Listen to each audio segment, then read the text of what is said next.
Welcome all to today's lecture. Myself Assistant Professor Tukur Gupta from Ajay Kumar Garg Engineering College, Ghaziabad. The subject that I am covering in my lecture series is Embedded System, which is open elective. Subject code is KOE 062. The topics that I am going to cover today are sequential program model, concurrent model and object oriented model. These are the various models which are used in for modeling in embedded product development life cycle. So, let us go into details of these models. So, in the previous lecture I have already discussed two models, that is the data flow graph and finite state machine models. This is the third model that we are going to discuss. In the sequential programming model, the functions or the processing requirements are executed in sequence. So, it shows the sequential flow of the processes, that is the when the one process is complete, then only the another one will be executed and so on. So, it is same as the conventional procedural programming.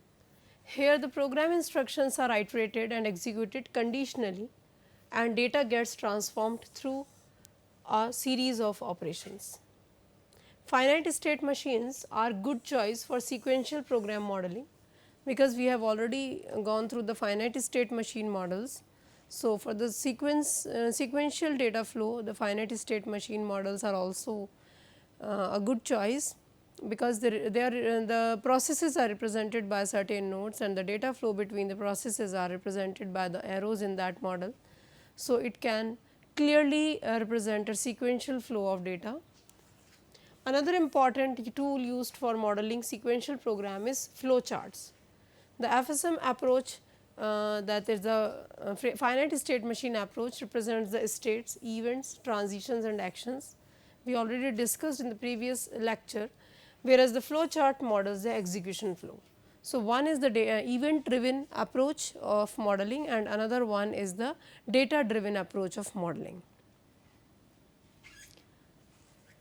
So, I have again taken the example of seat belt warning system.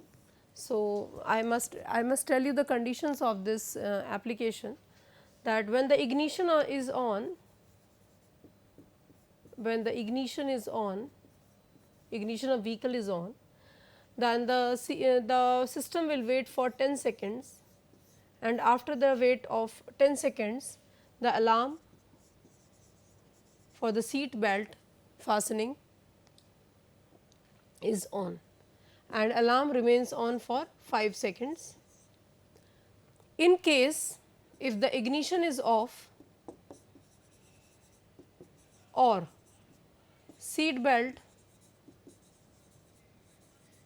has been fastened, then if any of these conditions are fulfilled, then alarm goes off. So, we can recognize the different states of the of this application, that is alarm off, alarm on and waiting. So, these are the three states. Now, let us understand this application using the sequential model. So, here the states have been defined, that is on is represented by 1, off by 0, yes 1, no 0. Now, the seat belt warning system, that is a model has been defined. So, here the function has been defined, and under this function a wait function has been defined here, wait for 10 seconds, and some conditions are there like check ignition key if it is on, or if the ignition key is on, then after this the seat belt is checked if it is off or not. If it is off, the timer for 5 seconds is set and the alarm is started. Now, after the alarm is on for 5 seconds, then again the seat belt is checked, ignition key is checked or the timer is checked. So, if the seat belt is off and or the ignition key is off or the timer has been expired. If any of these have happened, then this alarm will go off. So, in this way this sequential flow of processes are represented. This is the sequential flow of all the events, that is the alarm on. First of all it was waiting, then alarm was on, then after the conditions, checking of the conditions, then it goes off. So, in this way this is the sequential flow of all the events. This can be represented as follows. So, this figure, it represents the flow chart approach for modeling the seat belt warning system. So, here these are the processes, that is ignition key is on, then again it will wait for 10 seconds. Then after 10 seconds the condition is put here, if the ignition is on or off. If condition is fulfilled, that is ignition is on, then it will check if the seat belt is on. If the seat belt is not on, then the timer for the alarm is set for 5 seconds. After 5 seconds again this condition will be checked if the ignition is on. If the ignition is on, then again it is checked if the seat belt is on. If the seat belt is not on, then again it is checked if the timer is expired. Then if any of these conditions is fulfilled, then the alarm will be stopped. So, in this way the data flow that the sequence of events have been arranged in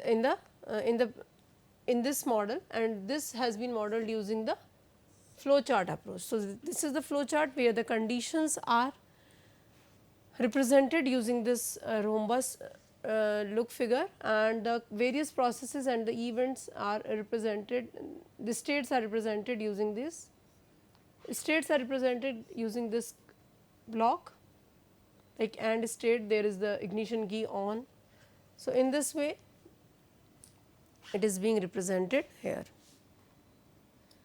Now, we talk about the concurrent model.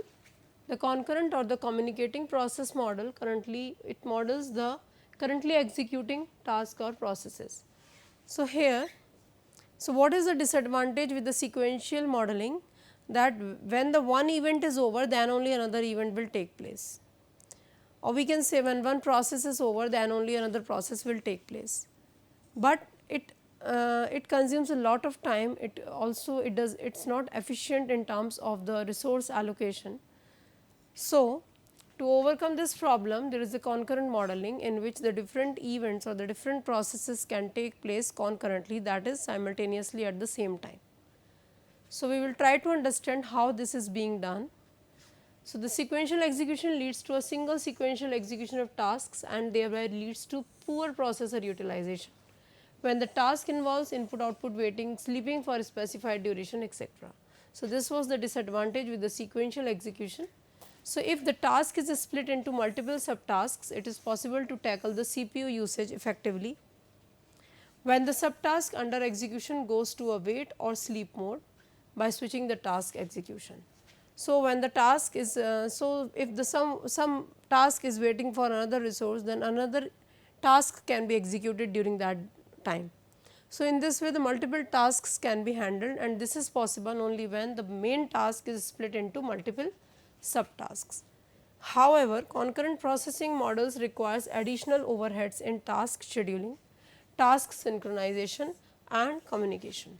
So, this is the problem with concurrent model. So, that to allow all these tasks or the subtasks to take place simultaneously, we need some scheduling between them, we need the resources to make the efficient communication between those tasks. So, it needs task scheduling, task synchronization and communication between them. So, here the concurrent processing model is commonly used for modeling of real time systems, because in real time we need the response, we need the the responses should be fast enough, that is a requirement of real time systems. So, various techniques like shared memory, message passing, events, etc. are used for communication and synchronization between concurrently executing processes. So, these are the various methods in the real time operating systems, like they are shared memory, message passing, events, which takes care of all the synchronization taking place between the various tasks, and thus all the tasks or the subtasks can occur concurrently. As an example for this model, let us examine how we implement the seat belt warning system. So, we can split the tasks into various subtasks. Let us understand what are the various tasks, like there is the timer task for waiting for 10 seconds. So, that can be considered as a wait timer task. Another task is ignition key status monitoring task. So, task for checking the ignition key status. Third task is the seat belt status monitoring task to check if the seat belt has been fastened or not. Another task is alarm control task, that is the task for starting and stopping the alarm. Now, another task is alarm timer task, that is when the alarm is on, then it will run for 5 seconds. This is another task that it has to be monitored. So, we have divided the whole task of the seat belt warning system into 5 subtasks as mentioned here.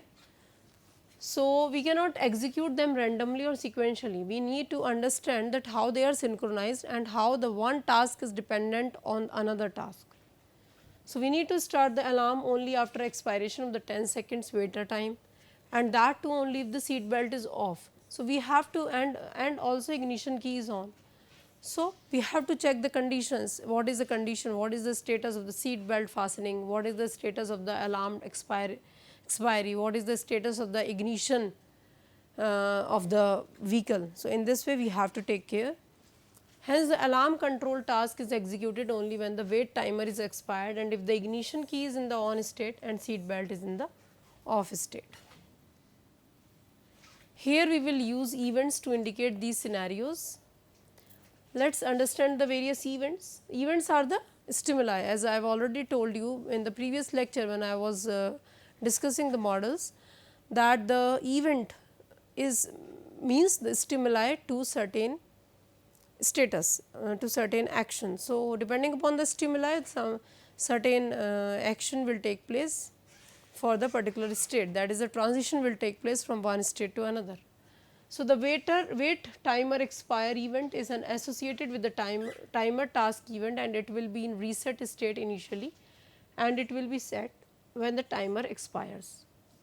Similarly, events ignition on, that is it is again stimuli. If the ignition is on or off, it will affect the whether the timer has to be on or it has to be put off. Now, again the events ignition off and the ignition on are set and reset respectively when the ignition key status is off, and reset and set respectively when the ignition key status is on by the ignition key status monitoring task. So, in this way all the events are dependent on each other and they have to be coordinated, have to be mutually coordinated to complete the task of seat belt warning system. Again there is again a seat belt off and seat belt on, these are again different events and they will trigger that if the alarm has to be switched on or switched off. The events alarm timer start and alarm timer expire, these are associated with the alarm timer task. So, now alarm control task waits for the signaling of the event wait timer expire and starts the alarm timer, and alarm if both the events ignition on and seat belt off are in the set state when the event wait timer expire signals.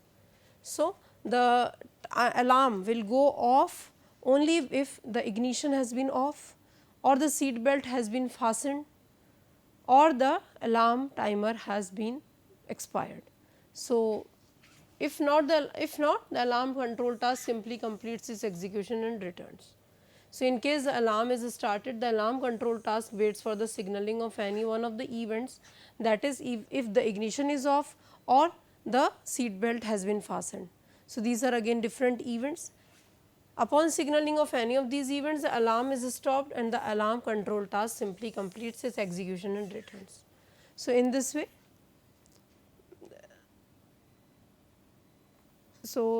way, these all events are interrelated. This is the wait timer task, this is alarm control task. alarm timer task. Now, ignition seat belt status monitor task. This is the ignition key status and monitor task. So, in this way the one or the other events are dependent on the on each other, and depending upon the stimuli which has been provided to the that is the events which are occurring, those trigger the various transitions from one state to another.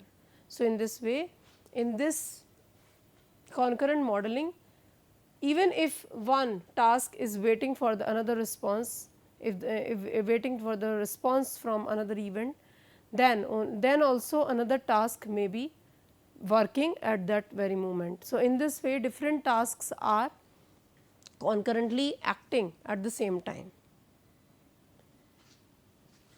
Now, we come to the object oriented model. So, as the name is suggesting, it considers the object as the basis of the embedded product development process.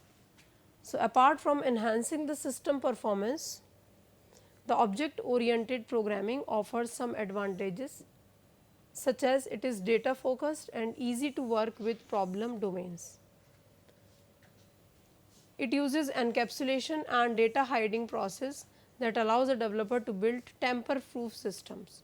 So, these are certain properties of the object oriented programming, that is encapsulation and data hiding, and which leads to the more efficient systems. It enables software modularity and making it easier to manage and maintain complex software. So, suppose there is a complex task and that task is divided into the different modules, and so the different modules work in coordination with each other, and the complicated tasks can also be modeled efficiently and with less complexity using this object oriented approach. So, it allows the developers to create new modules using existing modules, saving time and development cost of organizations. So, what is happening in the object oriented modeling, that the suppose some of the properties are common to certain objects. So, these can be combined and they can be used commonly, and those objects can be used, that is the existing models can be used to create the new models, and in this way this approach saves the cost of the development. The primary objectives of object oriented models are object oriented analysis, object oriented design and object oriented implementation. When we talk about object oriented analysis, so it consists of the process where a development team evaluates the system and organizes the requirements as objects. So, contrary to the traditional structural analysis, it heavily depends upon the advanced data like use cases and object models. So, what are the use cases? These are the written descriptions about how this users will behave when they enter certain applications. So, that is the use case, and it comprises the goals of each user from the point of their entry to exit. And another model is object model. The object model allows the development team to create an architectural software or system model before implementing programming that system. So, it helps in defining the software or the system in objects and classes. So, the whole focus is on the objects and their classes, and both the models are very useful in the object oriented analysis. When we talk about object oriented designing, in the next development stage of the object oriented life cycle model, where the analyst design the desired system's overall architecture. So, this the main focus of this phase is on the object architecture. The system is divided into a set of interacting subsystems. So, in this designing approach, the whole system is divided into the various subsystems, and their architectures are analyzed and their relations are understood in this, and this is the next development stage of this object oriented life cycle. The analysts considers the specifications from the system analysis. It all about evaluating what the end users expects from the new system. So, designing is all about understanding its architecture and defining the various aspects of the architecture, understanding its various specifications and constraints depending upon the user needs. So, the user needs have to be evaluated in during this phase, and accordingly the architecture has to be designed. So, as per the object oriented design, the system is considered as a collection of objects, with each object holding a specific handling the specific state data. So, in this way the system can be considered as a collection of objects, and so it will exhibit the different objects will exhibit the different specifications, and they have to be, and so the each object will be handling a specific state data. The aim behind an object oriented design is to create a set of interacting objects as seen in the real world. Instead of process based structural programming, so what all models we studied today, that is the data flow graph, that was the data driven model, and similarly we studied about the finite state machine models, that was the event driven model, and this object oriented model is the object driven model. That is, it is the main aim behind this model is to create the set of interacting objects in the real world. Instead of process based structural programming, the developers create objects through the data structures. So, in this model the whole focus is on the object, its properties, its specifications, its the various processes related to those objects and all. So, in this phase developers translate the class objects and interrelationships of the classes and code them using a programming language. So, first of all, the one using the object oriented programming has to understand the various objects, their classes, their properties, and they have to understand the relation between those properties. So, this is the phase to create the databases and establish the functionalities for this system. Developers closely observe each object to identify characteristics and behavioral patterns. So, this is the main purpose of this phase.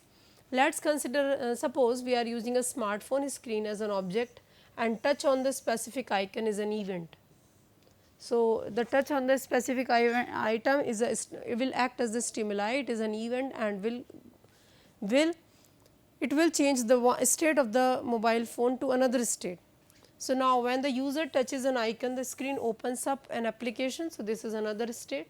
This means that the smartphone screen, that is the object, responds to the event, that is touch, by opening an application. So, like this every application is understood as a collection of objects and the events. So, here the smartphone is taken as the object, that the smartphone screen is considered as the object, and the event, that is the action of touching it, is an event which will change its state from one to another. So, in this way touching the screen is taken as is considered as an event, and this is an action, that is the opening an application is a process. So, object oriented implementation methodology supports three basic models, that is the object model, dynamic model, and functional model. So, object model describes the objects and their interrelationships. Dynamic model focuses on the changes in the states of various objects related to specific events. Functional model, it describes the changes in the flow of data throughout the system. So, this is how the different methodology can be applied in this object oriented implementation. So, when all these models, that is the object model, dynamic model, and functional models, these models are combined together, that makes the complete function of the system. So, this object oriented modeling can be understood by using this very simple example of the different shapes. So, when we talk about different shapes, the very basic shapes that come to our minds are circle, rectangle, and triangle. So, they can be represented by and the overall the these are all the objects in this model. So, circle, rectangle and triangle, these are the objects in this model. Circle has the attributes center and radius, like these are the attributes. Rectangle has length and breadth, triangle has base and height, these are the attributes of different shapes. So, now the objects circle, rectangle and triangle inherit from the object shape. So, this is another object, that is the shape, and these all shapes, these all objects have been inherited. The term is inherited from the object shape. So, this is another broader object, and the sub objects of this main object is circle, rectangle and triangle, and they are said to be inherited from the object shape. So, the various functions related to this object are get area and get parameter. So, the area and parameter for, and these very functions, that is the get area and get parameter, are common to these objects, that is circle, rectangle and triangle. So, in this way this object oriented modeling can be understood as the collection of the various objects, and their properties can be inherited from the another object, and their functions are common to each other, and they, so the various processes of encapsulation of the abstraction, these can be studied under this object oriented data model. So, in this way we were able to see the various models today, that is the object oriented model, and the another model before this was your sequential flow model and the concurrent model. So, as I have already discussed in the previous lecture, depending upon the application, the need of the user, and we have to analyze, we have to make the choice between the various models available. So, depending upon the application, whether the application is the object oriented or data driven or the event driven, we can make choices between the various models present. So, that is all for the models part, and in subsequent lecture I will share another information about the embedded products. Thank you, that is all.